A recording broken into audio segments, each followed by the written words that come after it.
Père, nous te remercions. Dis avec moi, en Abraham je me tiens. Et dans la promesse de bénédiction que l'Éternel a faite à Abraham, il a dit, je te bénirai et toutes les familles de la terre seront bénies en ta postérité. Et dans le nom de Jésus, par l'obéissance à la parole de Dieu, je déclare que je suis béni. Que moi et ma maison, nous servions l'Éternel. Dis ce matin, je déclare le règne de l'Éternel dans ma vie et dans tous les domaines de ma vie. Au nom puissant de Jésus, béni soit le nom du Seigneur. Aimez la présence du Seigneur. Dis j'aime la présence de Dieu. La présence de Dieu nous transforme. Vous savez, celui qui reste en communion avec Dieu grandira à l'image de Dieu. Quand Adam a perdu la bénédiction, il a perdu sa relation avec Dieu. Tu sais, l'un des signes que tu es en train de perdre quelque chose de grand, tu n'arrives plus à prier. Si tu commences à perdre l'amour de la prière, tu es en train de perdre un grand trésor attaché à ta vie, à ta destinée. L'amour de la prière vous entraîne aussi dans l'amour de la louange et de l'adoration. C'est ce pourquoi je vous encourage, recherchez les vertus du Saint-Esprit. Il y a certaines personnes qui ne parlent pas en langue. Cherchez le parler en langue. Vous allez voir par ce terme que nous sommes en train de faire. Je vais vous expliquer pourquoi même certaines personnes ne parlent pas en langue. Le brisement des cycles générationnels, et j'ai ajouté un adjectif négatif. Parce que un jour, je vais vous enseigner sur les cycles générationnels positifs. Parce qu'il y a des cycles qu'on ne brise pas. Et il y a des cycles qu'on brise. Vous savez ça? J'ai expliqué même. Vous avez vu qu'on a pris, au premier culte, on a pris l'exemple avec qui? Un frère. Tu suis, non? Ce frère-là, sur 4 générations en arrière, on s'est rendu compte qu'aucun de ses parents n'est chrétien. Et tous sont idolâtres. Donc l'héritage qu'il prend de toutes ces générations est un héritage d'idolâtrie. Mais il y a un cycle générationnel qui est sacré, qui est une bénédiction abrahamique. Il y a un homme du nom de Rick Warren qui a écrit un livre qu'on appelle Vie motivée par l'essentiel. Ce livre a été, quand il a sorti le livre, ce livre a été l'un des livres les plus vendus au monde. Vous savez que quand tu lis le livre, il écrit des choses simples, mais profondes et bénies. Mais si vous prenez Rick Warren, il est issu de combien de générations d'hommes de Dieu? Quand Rick Warren entre dans le ministère, est-ce qu'il vient pour briser le cycle de son père? Non, il demeure dans ce cycle. Il y a un homme de Dieu du nom de Joel Osteen. Il a la plus grande église, je crois, aux États-Unis. Il prêche pendant 25 minutes. Quand tu l'écoutes, tu as l'impression qu'il rit seulement, il prêche pendant 25 minutes, il finit, il dépose le micro. Mais qui était le père de Joel Osteen? C'est l'homme appelé John Osteen. Et John Osteen a bâti une alliance forte avec Dieu. Oui. Quand vous lisez l'histoire, il a bâti une alliance forte. Si Joel Osteen vient, la grâce qui coule dans Joel Osteen vient de qui? Vient de John Osteen. Il y a un homme qui a écrit God Chaser, les chasseurs de Dieu. Un grand livre, Tommy Tine. C'est des générations de ouin. Je ne sais pas si vous suivez. C'est des générations qui ont soufflé en eux. Quand vous prenez celui qui a remplacé Renard Bonke, Daniel Kolenda. Daniel Kolenda est issu de combien de générations? Même son père, son arrière-père était mort. C'est son arrière-père qui l'a ressuscité. C'est-à-dire, ils sont dans l'onction depuis combien de générations? Si Daniel Kolenda vient, il ne vient pas, ma fille, pour briser... Il ne vient pas briser le cycle de son arrière. Non? Vous suivez ce que je suis en train de dire? Donc, je vais vous enseigner ça un jour sur les cycles qu'on brise et il y a des cycles qu'on ne brise pas. Mais là, je touche, et c'est pourquoi j'ai spécifié, briser les cycles générationnels négatifs. Parce que tous les fondements ne sont pas bons. Un homme peut aimer ses enfants, peut aimer sa fille, dire, ma fille là, je l'aime. Et par amour pour sa fille, il prend son nom. Et on lui dit, il y a un grand mystique ici. Et il va voir cet homme pour dire, j'aime mes enfants. Grand mystique, protège et bénis mes enfants. Le père a fait cela par amour pour ses enfants, n'est-ce pas? Mais il vient de laisser quoi à ses enfants? Il vient de laisser un héritage démoniaque à ses enfants. Et un tel cycle, si cet homme se convertit, s'il ne brise pas ce cycle va le combattre toute sa vie. C'est alors que nous parlons de cycle générationnel négatif. Je vous ai expliqué l'histoire de ces deux femmes qui étaient venues me voir au début. Ces deux femmes étaient chrétiennes, mais ces deux femmes vivaient des difficultés vraiment terribles dans leur foyer. Et en réalité, quand j'ai commencé à prier pour ces femmes, Dieu m'a fait grâce et j'ai eu une vision. Et j'ai vu un géant au-dessus de ces femmes qui a commencé à se battre avec moi. Et je les ai appelées. Elles me disent, non, notre père est le chef dans cette loge. Et pour ses enfants, le père a fait des alliances. Donc ces filles sont dans des foyers, mais il y a des géants derrière elles. Écoute-moi ma fille. Connais-tu le cycle qui te suit? C'est de ça que nous voulons parler. Connais-tu le cycle qui te suit?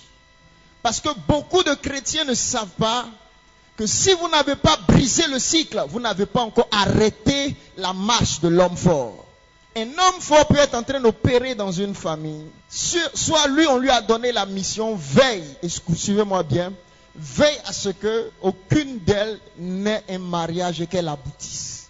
C'est lui sa mission. Et regardez ce qu'il va faire. Si une parmi elles brise ce lien, il se sent qu'il a échoué. Si elle n'a pas de couverture spirituelle, qu'est-ce qu'il va commencer à faire? Attaquer maintenant son mariage. Et même à vouloir la tuer.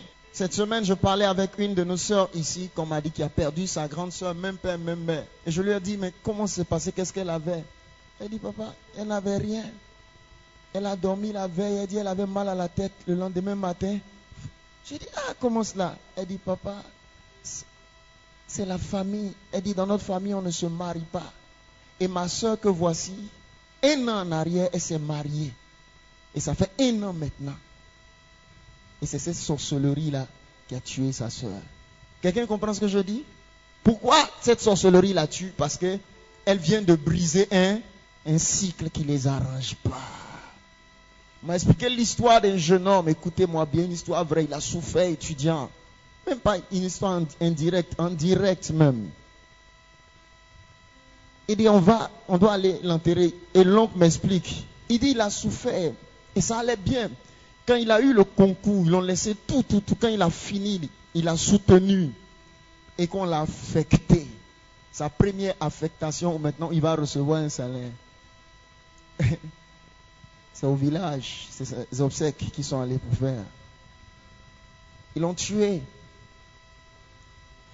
Et un jeune homme, je me souviens, lui, ils l'ont rendu fou. Un cycle.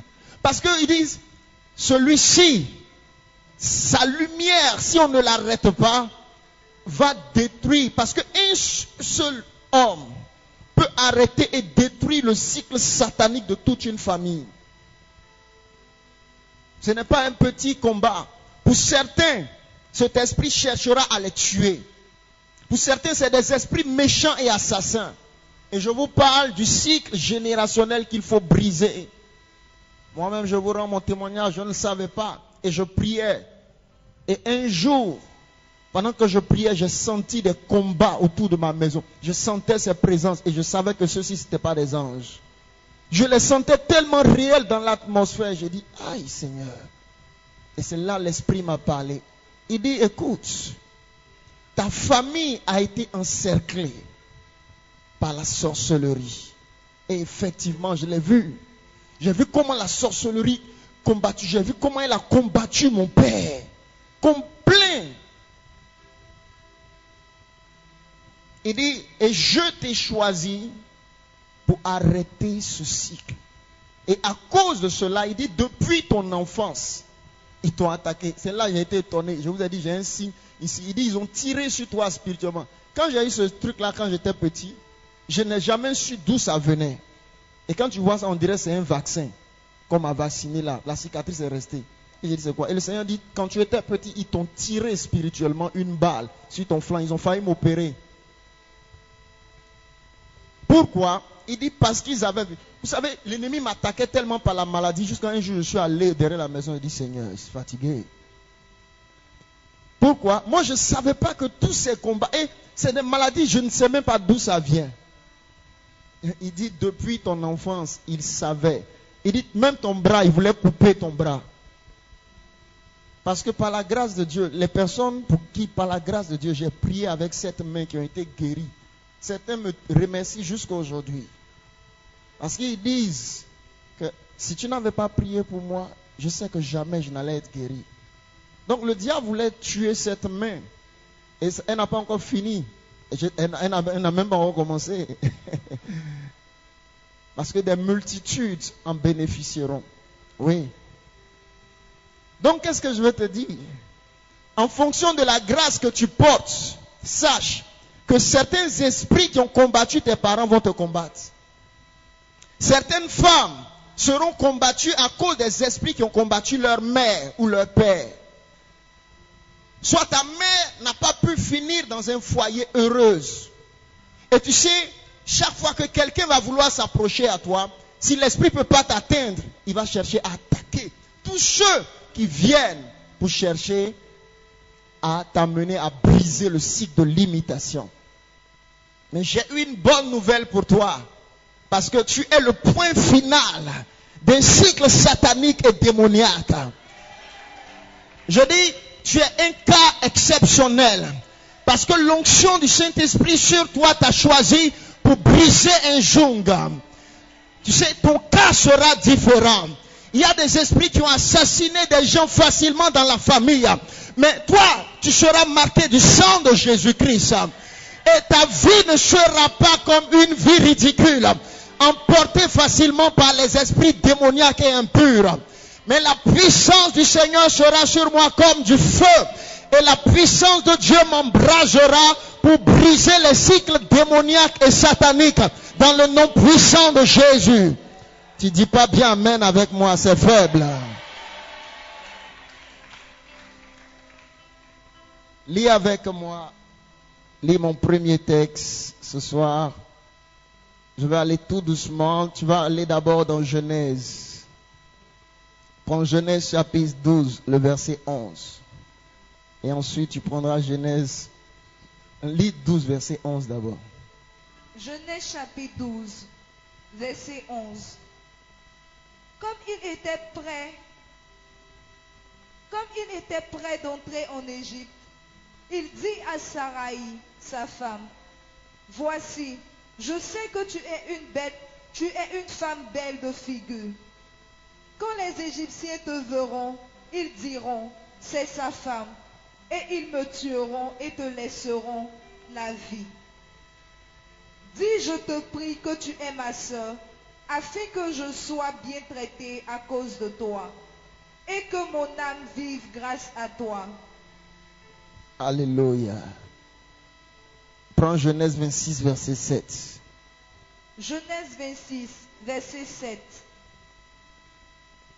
Lorsque les gens du lieu faisaient des questions sur sa femme, ils disaient, c'est ma sœur, car ils craignaient en disant ma femme, que les gens du lieu ne le tuassent, parce que Rebecca était belle de figure.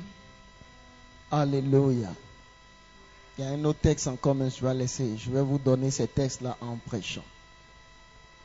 Plusieurs personnes vivent des batailles qui ne sont pas en réalité leurs batailles.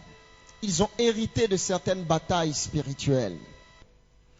Vous savez, les cycles, un cycle se définit comme une suite ininterrompue de phénomènes qui se renouvellent dans un ordre immuable.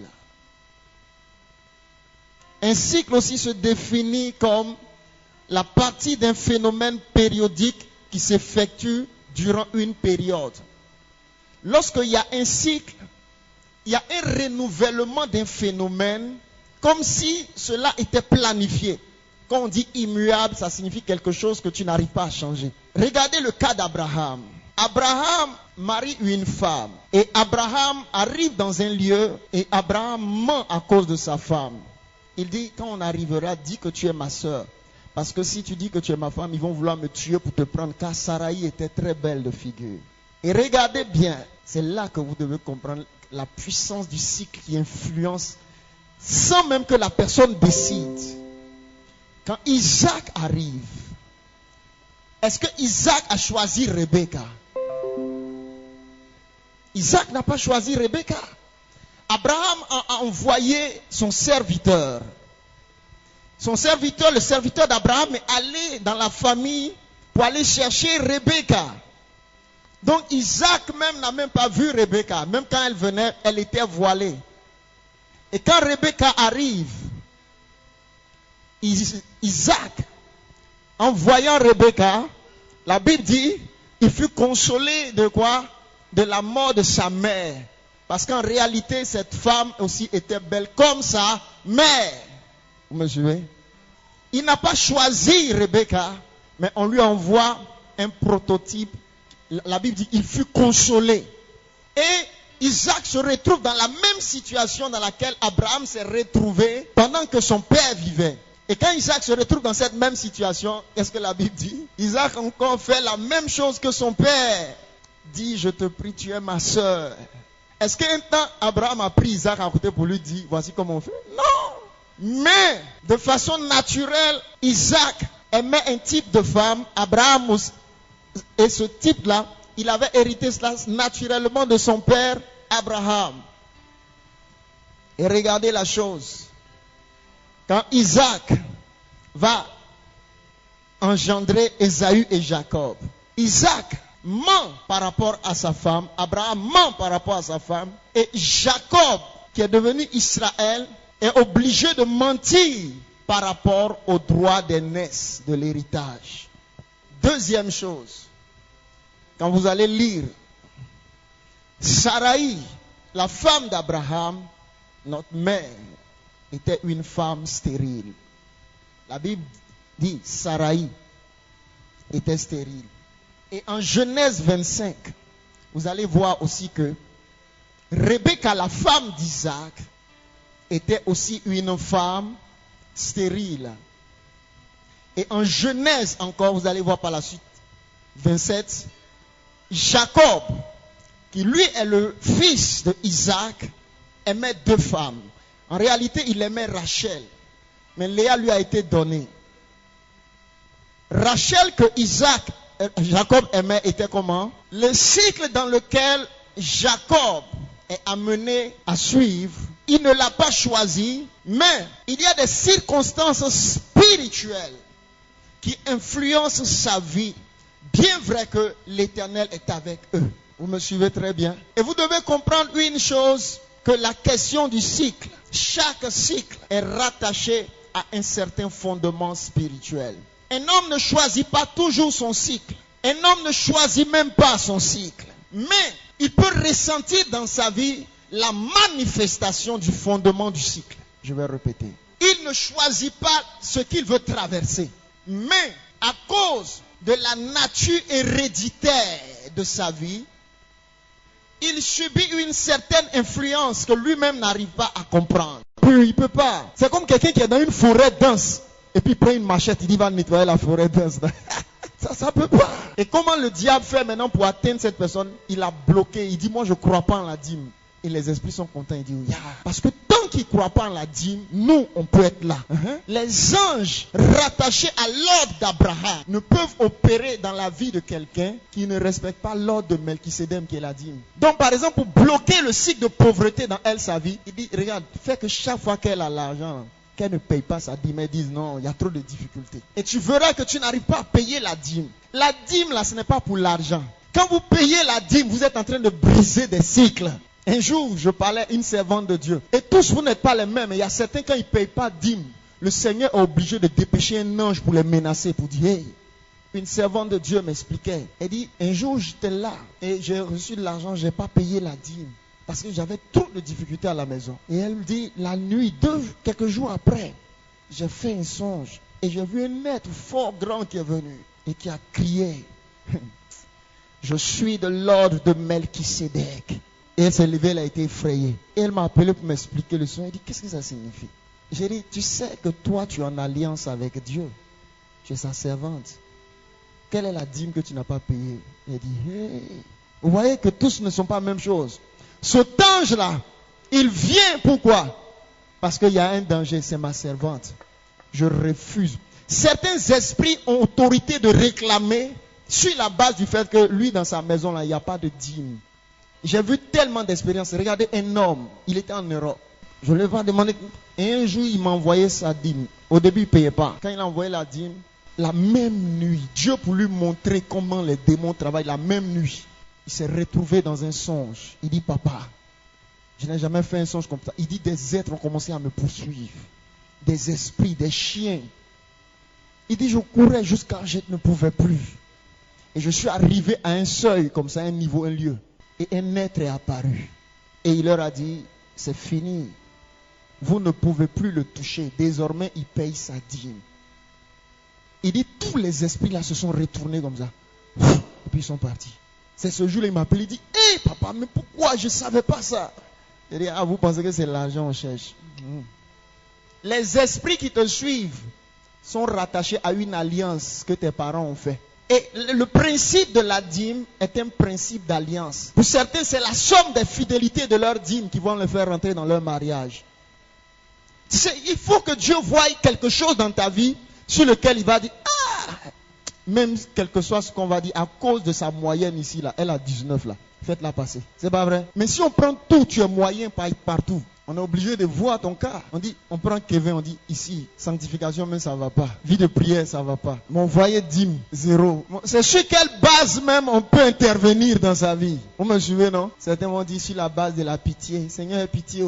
Dieu a pitié de vous tous. Nous tous, il a pitié. Si Dieu n'avait pas pitié de nous, là, on allait mourir. Et il y a les péchés qui se font dans le monde chaque jour. Dieu a pitié de nous. Il a pitié de moi, il a pitié de toi. Dieu a pitié de toi. Mais tu dois grandir à un niveau qui est dans le niveau divin. Grandir dans ce niveau, c'est le niveau où tu rentres dans l'obéissance. Un homme qui règne est un homme qui grandit. Et tu es appelé à régner. Mais tu ne peux pas régner avec ton héritage spirituel négatif. Il va te combattre. C'est dès maintenant que tu dois traiter les fondements pour briser le cycle. Il y a le cycle de l'échec et du non-accomplissement. Elle doit commencer une entreprise, mais au bout d'un temps, il faut qu'on la décourage et que ça se casse. C'est ce pourquoi je dis à certaines personnes, quand tu es sûr que Dieu va te bénir dans un domaine et que Dieu t'a dit cela, n'abandonne pas cette entreprise, continue toujours. Oui, continue. Parce que si le Seigneur t'a dit c'est dans le commerce que je vais te bénir, et tu commences le commerce, ça ne marche pas, et tu te décourages, Dieu dit non. Tu dois continuer à apprendre comment je dois réussir et développer dans le commerce. Parce que si tu abandonnes, ils disent, on l'a eu, c'est le but. Parce que il ne faut pas qu'elle persévère là-dedans. Pourquoi ça n'a pas marché? Ça n'a pas marché parce que voici. Le problème, c'est que quand les choses ne marchent pas, vous ne vous posez pas des questions. Il y a des choses qui ne marchent pas parce que vous gérez mal. Ça, ce n'est pas le Saint-Esprit. J'ai reçu une maman ici qui vendait dans un lycée là-bas. Elle me dit, mon fils, je peux vendre 80 000, même plus de 100 000 par jour. J'ai dit, maman, ça fait 1 an. Quand tu as vendu, tu as eu combien? Elle dit, je n'ai rien même en caisse. Regardez le principe que j'ai donné à la maman. C'est un principe simple. Hein? C'est le principe que parfois vous faites. Regarde, j'ai dit, si par jour tu vends, là, si tu prends 5 000 de côté et puis tu donnes à quelqu'un, soit pour garder pour toi et puis tu ne touches pas, est-ce que ça joue sur tes dépenses? Elle dit, ça ne me fait rien même. Tu comprends, non? Prends 5 000, tu mettais de côté, tu touches pas. C'est-à-dire que ce n'est pas pour toi. Au bout de 10 mois, ça te fait 1 500 000. Est-ce que je calcule bien? Elle est restée là-bas. Et c'est pas sur le jeu, hein. Mais la même chose que tu vas vendre là, tu dis, ça suffit pas. Donc tu prends tout, tu investis. Au lieu de dire non, même si c'est dû, ça là je touche pas, mettez ça là-bas. Au bout de 10 mois, tu dis, attends, c'est les 5 000 qui sont devenus 1 500 000 là. Mais beaucoup ne font pas. Même si tu gardes 1000 francs, même si tu es un couturier, que tu gardes 1000 francs par jour, en 10 mois ça te fait 300 000. Beaucoup ici, quand décembre arrive là, vous n'avez pas 300 000, c'est pas vrai? C'est un principe qui est très simple, hein. Mais quand décembre va arriver, tu le sais là, le vieux, c'est chaud. Même 5 000 pour payer habiller les enfants, il n'y en a pas. Mais votre problème, c'est-à-dire, même les banques, en finance, ils font quelque chose aujourd'hui. Même les compagnies d'assurance, qu'est-ce qu'eux-mêmes ils font? Ils se réassurent. C'est-à-dire, eux-mêmes là, ils souscrivent à une autre compagnie pour les sécuriser et ils épargnent là-bas. Donc, le jour où ça ne va pas, il dit, donne ça. Et puis on les réassure. C'est le même principe. Mais nous, on ne fait pas ça. Ça veut dire que toi seul, ce quelqu'un il dit non, ça c'est mon argent. Moi, je ne joue pas avec, je ne prends pas mon argent.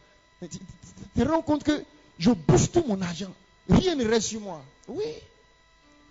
Parce que ce qui est devant toi toujours là, dès qu'il y a quelque chose, donne. Dès qu'il y a quelque chose, et puis tu ne gardes rien. Certains vont vous dire qu'ils ont économisé 10 000 par jour. Certains pendant 5 ans. Et puis il dit, bon, je m'en vais au pays. Hein. Quand il l'ouvre comme ça, là, qu'est-ce qu'il a fait? On m'a expliqué l'histoire. Il dit lui-même, il dormait, il t'a dit, il dormait quelque part là, il ne cherche pas à louer maison. Mais tout ce qu'il gagne, c'est épargne. Parce qu'il avait un objectif. Maintenant, quand il arrive chez lui au Mali, il dit, viens voir. Regarde ce qu'il a construit ici. Mais toi, tu as fait quoi? Donne-moi 5 poissons, bien chauds. Aujourd'hui, là, non. Ce qui est dans ton ventre, là, ce qui est pour toi, il est trop souffert. Si vous faites la vie comme ça, là, le temps de vous en rendre compte. Parce que regardez, un jour, le Seigneur m'a dit quelque chose. Il dit, mon fils, la force d'un homme n'est pas continuelle jusqu'à sa vieillesse. Il arrive un temps, le grand maçon que tu voyais, kakaka là, il ne peut plus. Aïe. Il dit, avant moi qui pouvais taper ça dans l'Inde, qu'est-ce qui se passe? Dieu dit, écoute ma voix, mon fils. Tous les maçons qu'on prend ici qui viennent travailler, eux tous, on les paye, eux tous. On prend un maçon qui vient travailler, puis on le laisse, non, on va en paix. Non, c'est son travail, il faut le payer bien. Hier, nous tous ici, on était maçons. Hier, moi-même, il fallait venir me voir, moi-même, attraper truelle hier. Ouais, ça c'est différent. Mais tous ceux qui viennent travailler là, on les paye normalement. Écoutez-moi bien. Mais tu peux choisir de faire une sémence d'un travail pour dire, Seigneur, je fais cette alliance-là. Je ne veux pas finir ma vie dans ce métier-là misérable. Je veux au moins une maison bâtie. Ça, c'est une alliance et Dieu va t'accorder ça. Ça, tu peux faire une alliance comme ça. Certains, quand ils travaillent pour la maison du Seigneur, ils disent non, donnez-moi la moitié. L'autre moitié, là, c'est une alliance avec Dieu. Ça, vous pouvez le faire ainsi. Amen. C'était une parenthèse, j'ouvre. Ce que je viens de vous dire est très important. Certains, si vous regardez bien, vous avez mangé vraiment des tonnes de choses. Il y a eu la cigarette que vous voyez là, cigarette. Ça finit votre argent. Cigarette et puis la boisson. Il y a des petites choses comme ça. La boisson est mauvaise. Boisson, tu es saoulé toute la journée, tu réfléchis comment? C'est vilain. Comment le matin tu te lèves, tu es saoulé? Ce que tu vas boire, première des choses là, comment vous appelez ça? C'est belin, c'est ça non? C'est un danger. Parce que tu as besoin de tes facultés pour réfléchir, pour prier, pour construire. Donc le diable dit, il y a des cycles même de boissons, d'alcool. Il y a des cycles. Son père était riche, mais il était très alcoolique. Rendez-le alcoolique. Il y a des cycles de non-accomplissement. Commencer et ne jamais terminer. Il y a des cycles. Et ce cycle de non-accomplissement, écoutez, travaille avec un autre esprit, l'esprit de découragement. Quand vous êtes quelqu'un, vous vous découragez beaucoup vite. Ce cycle va opérer dans votre vie. Pour combattre ce cycle-là, quand le découragement s'approche, tu dis, tu es vaincu, je n'abandonnerai pas. Ce cycle amène des mauvaises paroles dans votre vie. Hey, tu vois, tu es vieilli, tu n'as rien. Hey, tu vois, tu échoues. Il cherche à vous abattre, à vous décourager. Tu dis, Satan, tu es un menteur. Je suis un homme nouveau. Et je réussirai certainement.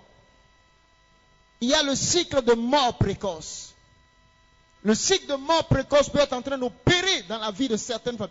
Eux tous, quand ils arrivent, observez beaucoup. Soit eux tous, quand ils arrivent à l'âge de 50 ans, la santé commence à chuter et puis au bout de temps, ils s'en vont. Un cycle de mort précoce où eux tous, entre 40 et temps, on dit les gens s'en vont. La dernière fois, une jeune fille m'appelait, elle me dit, les gens dans nos familles, tous meurent jeunes. Elle dit, j'ai fait la même remarque chez mon papa, il est mort jeune. Et j'ai dit, toi, tu ne mourras pas. Et je me souviens, quand on a commencé à attaquer ce cycle-là, la fille a été dans la rue comme ça, elle est tombée évanouie. Vous comprenez? Parce qu'un cycle, je vous explique, un cycle a un pouvoir qui s'appelle un pouvoir latent. Il dort en toi. Il n'est que réveillé lorsque on l'attaque. Donc, c'est pas que tu vas mourir, mais il a commencé à se manifester pour sortir. Quand on a commencé à attaquer ça, un jour, il m'a appelé comme ça, il dit, papa, je sens mon souffle, ça va. J'ai dit, tu ne mourras pas. Mais on a attaqué un fondement. Ce fondement-là, quand les gens commencent à atteindre ce âge, ils commencent à se manifester. Parce qu'il y a des cycles dans la définition qui sont comme périodiques. Et il y a des cycles qui sont saisonniers. Ça signifie que de maintenant jusqu'à 30 ans, ça va aller peut-être. Et pour toi, c'est à partir peut-être de 30 ou 35 quand tu vas sentir la chose commencer à se manifester.